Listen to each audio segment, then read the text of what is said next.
ராதிகா, எதுக்கு நீ உன் அம்மாவுடைய புடவைய தேய்ச்ச? நியாயமா பார்த்தா நீ உன் அண்ணியோடைய புடவை தானே தேய்ச்சிருக்கணும்.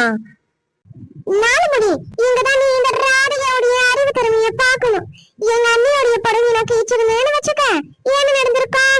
ஏன் அன்னிக்காரி பெரிய மனசு பண்ணி போனா போகட்டும் ஒரு புடவை தானேன்னு சண்டை இல்லாம விட்டு இருப்பா.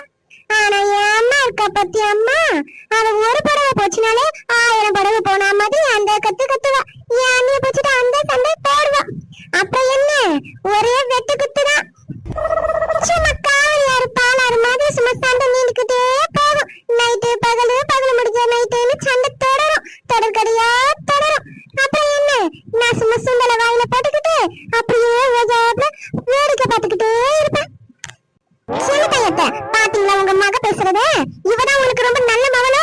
இப்படி அநியாயமா சின்ன பிள்ளை இப்படி நீங்க சந்தேகப்பட்டீங்களா? அது பாவி மகளே, இப்படி திரும்பி பாரு. உன் அண்ணி கையில மாட்ட இன்னைக்கு நீ காலி. இங்கதான்